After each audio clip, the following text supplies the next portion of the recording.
ሰላም ዝኸበርኩምን ፍትዋትን ቤተሰብ ናይዚ ቻናል ከመይ ትኾኑ ለመውን ከም ትልሙድ ብዝተፈላለዩ ዛዕባታት መፅእኩም ኣለኹ። ቅድሚ ግን እዚ ቻናል ንኽዓቢ እዚ ቪድዮ ድማ ናብ ካልኦት ንኽበፅሕ ላይክ፣ ሼር፣ ኮመንት ብዓቢ ድማ ሳብስክራይብ ብምግባር ጀምርዎ። ኣብ ትግራይ ኣብ መንጎ ክልተ ደቅኖ ዝኾኑ ተጋሩ ሓይሊ ሰላም ትግራይን TPF ሓይሊ ሰራዊት ትግራይ TDFን ብመካናይዝድ ብሮኬት ድሽቃን መዳፊዕን ብዙ 23 ዝተሓገዘ ጽዑቕ ኩናት ምጅማሩ ተፈሊጡ። መንግስቲ ኢትዮጵያ ኣብ ትግራይ ጥሜት ከም መሳርሒ ኩናት ከም ዝጥቀመሉ ዘሎ መጽናዕቲ ዘካይዱ ወገናት ያረጋጊጾም። ተቋሪጹ ዝነበረ ዕደላ መሬት ስድራ ስውኡን ሃርበኛታትን ብህጹጽ ክጅመር ኣለዎ ተባሂሉሎ። እዚኦምን ካልኦትን ናባኹም ክነብልልኩም ኢና። እስካብ መወዳእታ ሓቢርኩምና ክትጸንሑ ዕድመና እዩ። ክፍሊ ሓበሬታን ኮሙኒኬሽንን ሓይሊ ሰላም ትግራይ TPF ኣብ ዝሃቦ እዋናዊ መግለጺ ጉጅለ ሕወሓት ኣብ ልዕሊ ሓይሊ ሰላም ትግራይ TPF ብመጋናይዝድ ዝተሓከዘ ቁልዕ ኩናት ምጅማሩ ሓቢሩ። እቲ ክፍሊ ሓበሬታ ሓይሊ ሰላም ትግራይ ኣብቲ ዝሃቦ መግለጺ ካብ ኩናት ወጻኢ ካልእ ክሓስብ ዘይኽእል ጉጅለ ድሕረት ብዕለት 23 ወርሒ 2 2018 ዓ.ም ኣብ ከባቢ ወረዳ ራያ ዓዘቦን 20 ዓዲ ወጀራትን ኣብ ልዕሊ ዘሎ ሓይሊ ዘለና ዝጀመሮ መጥቃዕቲ ብወገን እቲ ጉጅለ ዝተለኣኹ ዘይድለ ምሕዘኒ ኪሳራ በፂሑ እዩ። እዚ ዝበፅሐ ኪሳራ TPF ሓዚኑ እናገለጸ ኣብ ዘይምልከቶም ኩናት ኣትዮም መስዋዕትን ዝኾኑ ኣሕዋትና ፈጣሪያዊ ገነትን ከንብሮም እናተመነና ንስድራ ስዋዕት ድማ ጽንዓት ይሃብኩም ክብል ገሊጹሎ። እዚ ፈረስ ሻዕብያ ኮይኑ ዝጋልብ ዘሎ ህዝቢ ዝከሓደ ጉጅለ ብባዶ ኣብሪት ኣዚዙ ግዳያት ዝገብሮም መንእሰያት ደሞም ከይደረቐ ካልእ ደም ንምፍሳስ ሓሲቡ ድሕሪ ውዕሊ ፕሪቶርያ ዝሓበአን መዳፍዕ ታንኪ ዙ23 ሮኬት 107 ቀቢሩዎን ካብ ዝነበረ ብምውፃእ ትማሊ ጥቅምቲ 25 2018 ዓ.ም ኣብ ልዕሊ ሓይልና ብኸቢድ ብረት ደብዳብ ምጅማሩ መጥቃዕቲ ናብ ሙሉእ ውግእ ተሸጋጊሩሎ ክብል ተገናጊሮም። እዚ ተጀሚሩ ዘሎ ውግእ ንሹም ኣብ ላዕሊ TPF ዝተጀመረ ዝመስል ዋላ እንተኾነ ዕላምኡ ግን ሓደ ህዝቢ ትግራይ ዓመት ሙሉእ ዝደኸመሉ ዝረኣቱ ከይሰብሰበ ህዝቢ ኣጥሚኻ ናብ ምግዛእ ፖሊሲኡ ውፅኢት እንትኾን እቲ ካልኣይ ድማ ውዕሊ ፕሪቶርያ ሙሉእ ብምሉእ ንፍራስ ዝግበር ዘሎ ውግእ እዩ ክብል ሓበሬትኡ ገሊጹሎ። ህውኽ አንጨዋስ ዝደቀሰ ድሙቕ ይቕስቀስ ከም ዝበሃል እዚ ካብ ናይ ትማሊ ጌግኡ ትምህርቲ ክወስድ ዘይከኣለ ድሕር ጉጅለ ብውዕሊ ፕሪቶርያ ደው ኢሉ ዝነበረ ኩናት መሊሱ ብምንቅስቓስ ህልውና ህዝቢ ትግራይ ካብ ዝሓመቐ ናብ ዝኸፍአ ደረጃ ንምውሳድ ዝኸፈቶ ውግእ ምዃኑ መላእ ህዝብና ክፈልጦ ይግባእ ድማ ኢሎም። እዚ ኩናት ባህላዊ ፀዋታ እዩ እናበለ ቀልዱ ዘይውድኦ ጉጅለ ህልውናን ብቕልጽምና እናበለ ቐልጽም መንእሰያት ብምስባር ትግራይ ጠዋሪ ዘይብሎም ሽማግለታት ክዝነብሩላ ዓዲ ንምግባር ሓሊሙ ዝጀመረ ውግእ ምዃኑ ህዝብን መንእሰይን ትግራይ ከምኡውን ኣብ ሓይልታት ጸጥታ ትግራይን ዘለኹም ኣባላት ኣብ ልዕሊኹም ተጠንሲሱ ዘሎ ናይ ጥፋኣት ድግስ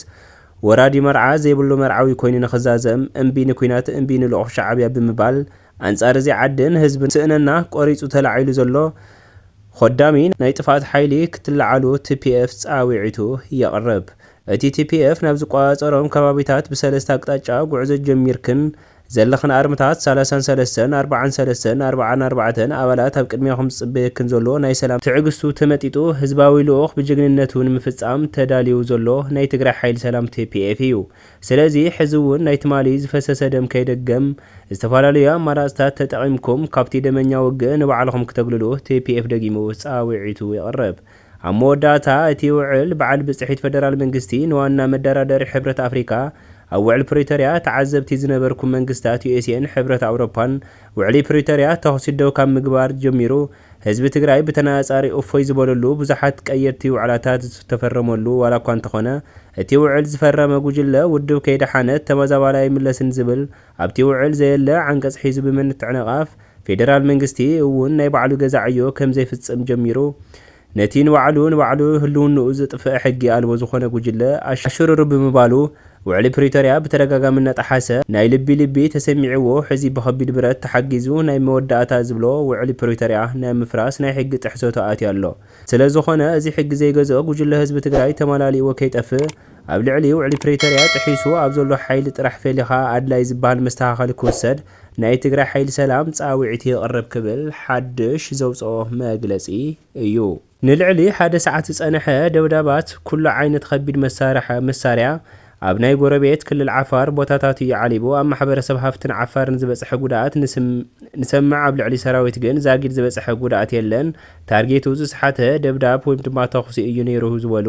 ብዝኾነ ሰራዊት ሕዚ እውን ኣብ ጽኑዕ ምክልኻል ይርከብ ካብ ሕዚ ዝተዋሃቦ ዓጽፋዊ ምላሽ የለን ናብ መጥቃዕትን ጸረ መጥቃዕትን ኣብ ዝተጋገር ብቑዕ ቁመና ድማ ንርከብ ክብል ብተወሳኺ ምግላጹ ተፈሊጡ ኣሎ ብተወሳኺ እውን ትማሊ ዕለት 25 ጥቅምቲ 2018 ዓመተ ምህረት ዋንነታ ናይ ኣርሚ 24 ዝኾነት ሓንቲ ኦራል ኣብ ከተማ መኾኒ ሙፃ ኣለማጣ ካብ ናይ ኣርሚ 43 ቦቲ ነዳዲ መሊኣ ናለማጣ ምኻዳ እውን ተፈሊጡ ኣሎ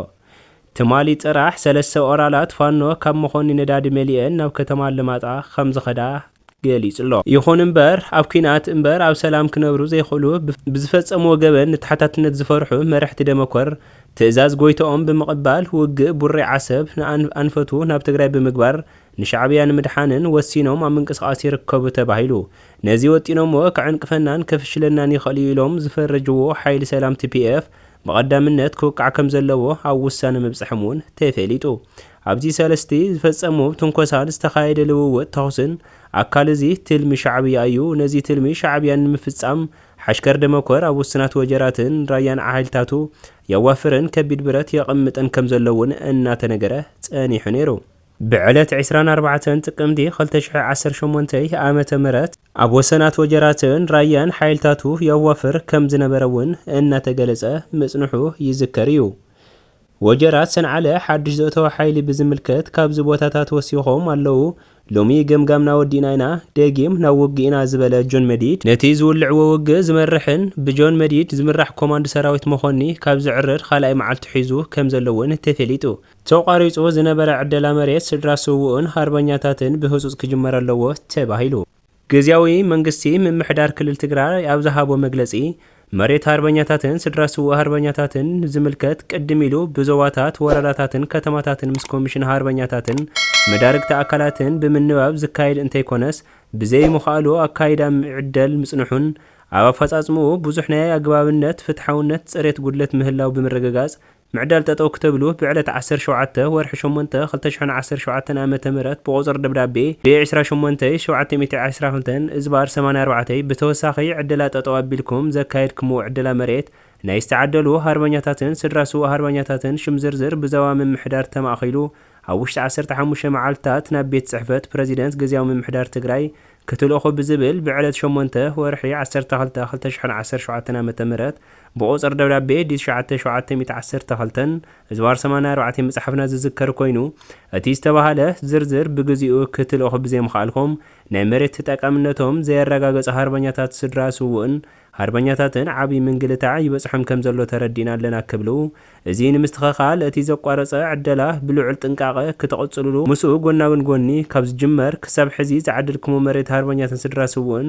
ሃርበኛታትን ሽም ዝርዝር ምሳብ ማእኸላይ ዘሎ ዳታ ክማሳኸር ስለ ዘለዎ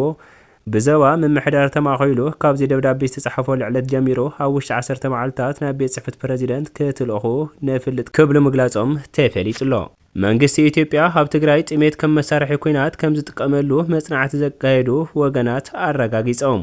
እቶም መጽናዕቲ ዘካየዱ ወገናት ሰራሕተኛታት ዩኒቨርሲቲ ማንቸስተርን ኣብ ኣሜሪካ ዝርከብ ዩኒቨርሲቲ ታፈስን ከም ዝኾኑ መርበብ ሓበሬታ ዘስተንቨርዜሽን ኣፍሊጡ ኣዕናውን ኣስካሕካሕን ኩናት ዝተፈጸመላ ትግራይ ዋላኳ ውዕሊ ሰላምን ተተፈረመ ዛጊድ ንዳግመ ሕውየትን ህንጸትን እዛ ክልል እኹል ትኹረት ኣይተዋሃበን ብፍላይ ኩናት ስዒቡ ዝተፈጠረ ድርቂ ጥሜት ከም መሳርሒ ኩናት እናወዓለ ዛጊድ ውሽጣዊ ይኹን ግደማዊ ኣቕልቦ ይጠልብ ኣሎ ክብሉ ብዛዕባ እዚ ጉዳይ ካብ 20 ዓመተ ምህረት ፈረንጅ ጀሚሩ ይከታተልዎን ይጽሕፉን ከም ዝነበሩ ዝገለጹ መጽናዕቲ ዘካይዱ ተክለ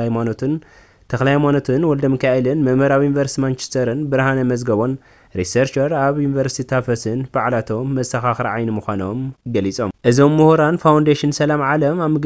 ምግንዛብን ምክልኻልን ጎንፂ ኣፍሪካ ኣመልኪቱ ንዝሓተሞ ጽሑፍ ኣብ ትግራይ ዘጋጠመ ድርቂ ሰብ ስራሕ ኮነ ተባሂሉ ዓለም ከይትፈልጦ ዝተሸፈነን ምዃኑ ካብ ምሕባር ብምግላጽ እዚ ሕዚ ኣብ ዝሓተምዎ መጽሓፍ ድማ ጥሜት ብግልጺ ንመሳርሒ ኩናት ከም ዘውዓለን መንግስቲ ኢትዮጵያን ተሓባበርቱን ብትልሚ ከም ዝፈጸምዎን ኣረጋጊጽና ክብሉ ኣብ መጽናዕቶም ድርቂ ትግራይ ንምዕናው ከም ዝተሰርሐ ዝሕብሩ እዞም ወገናት ብጸብጻባት ትካላት ሰብኣዊ ሓገዝ መሰኻኽሪ ዓይኒ ምስልታት ሳትላይትን ተጠቒሞም ዘጋጠመ ዕንወት ንምጽጋን ንምንታይ ዓለማዊ ኣቕልቦ ከም ዘይረኸበ መርሚርና ክብል ተናጊሮም ኣብ መበል 21 ክፍለ ዘመን ካብ ዘጋጥሙ ኩናታት ኩናት ትግራይ እቲ ኣዝዩ መስካሕክሕ እዩ ዝበሉ እቶም ምሁራን መንግስቲ ንጹር መረዳእታ ከይረክብ ምኽልካሉ ዓለም ቆላሕታ ዘይመሃባን መጋደልቲ ምኽንያታት ምዃኖም ነንፂሮም ጥምየት ትግራይ ውፅኢት ኣዕናዊ ኩናት ዘይኮነስ ኮነ ተባሂሉ ሓገዛት ከይኣቱ ብምኽልኻልን ብምዕፃውን ህይወት ሰላማውን ንምጥፋእ ብትሉም መንገዲ ዝተተግበረ እከይ ተግባር ምዃኑ ዓለም ኣብ ትግራይ እንታይ ይግበር ከም ዘሎ ከይትፈልጥ ናይ ምድንጋር ስርሑ ተሰሪሑ ዓለም ህጹጽ ምላሽ ከይትህብን ተሓታትነት ገበናት ኩናት ንምርግጋጽ ከይትዳሎን ከም ውጽኢቱ ድማ ተበደልቲ ፍትሒ ከይረኽቡን ንትግራይ ሓዊሱ ኣብ ሱዳንን ጋዛ ዘሎ ንህልቂት ህዝቢ ዘዳርግ ጥሜት ትኹረት ከይወሃቦን ምኽንያት ይኸውን ከም ዘሎ ድማ ኣብርሂቦም ኣብ እዋን ኩናት ሓረሶት ትግራይ ኣብ መገዛእ እግራቶም ዘሪኦም ከይበልዑ ብጸላእቲ ተኣጊዶም ጥሪቶምን መሳርሕታትን ሕርሾም ተዘሪፎም ነዚ እዩ ድማ ትልሚ ትግበራ ፖሊስ ምጥማይ ተጋሩ ኮነ ተባሂሉ ዝተፈጸመ ምዃኑ ዝሕበር ብሓደጋ ተፈጥሮ ኣብ ዘጋጥም ጥሜት መሰረት ልምዓት ኣብ ዘይብሉ ከባቢ ዝነበሩ ሰባት ኣመና ይጥቅዑ ዝበለ ጸብጻብ ዘ ኮንቨርሴሽን ኣብ ትግራይ ግን ብኣንጻር ወረርቲ ሓይልታት ኣብ ወሰናወሰን ንዝርከቡ ከባቢታት ዝኸፍዕ ዕንወት ኣብፂሖም ክብሉ ኣብ ልዕሊ ጥሜት ግልጋሎት ባንኪ ተዓጽዩ ሰብኣዊ ሓገዝ ከይኣትውን ተኸልኪሉ ነይሩ እዩ ብሰንኪ ጅምላዊ ጨፍጫፍ ስውራን ጥሜትን ናብ 800,000 ዝግመት ህዝቢ ከም ዝሃለቐ እውን ውጽኢት እቲ መጽናዕቲ ኣመላኺቱ ክብሉ ብመሰረት ውጽኢት እቲ መጽናዕቲ ድማ ሕብራት መንግስታትን ካልኦት ትካላት ሰብኣዊ ሓገዝን ለውጢ ኣጽናንዓን ትሉም ጥሜት ክመሓየሹ ዝጸውዕዎ እቶም ምሁራት ተጣበቕቲ ሰብኣዊ መሰላት እውን ንጥሜት ትግራይ ኮነ ተባሂሉ ዝተፈጸመ ምዃኑ ክምርምሩን ክስንዱን እንትማሕፀኑ ትሉምን ጥሜት ትግራይ ዓለም ኣብ ቀጻሊ ክጋጥሟ ንዝኽእሉ ሓደጋታት ጥሜት ብዓይኒ ዕሙተይ ክትሓልፍ ምዃና ዘተንብህ እዩ ብምባል ድማ ዘ ኮንቨርሴሽን ጸብጺቡ ኣሎ ክብሉ ተናጊሮም እምበኣርከስ ክቡራትን ፍትዋትን ተኸታተልትና ንሎም መዓንቲ ዝበልናዮም ዛዕባታት እዞም ክትሰምዖም ዘጸናሕኹም ይመስሉ ነይሮም ቅድሚ ምውጻኹም ግን እዚ ቻናል ንኽዓቢ እዚ ቪድዮ ድማ ናብ ካልኦት ንኽበጽሕ ላይክ ሼር ኮመንት ብዓቢ ድማ ሳብስክራይብ ምግባር ኣይትረስዑ ኢኹም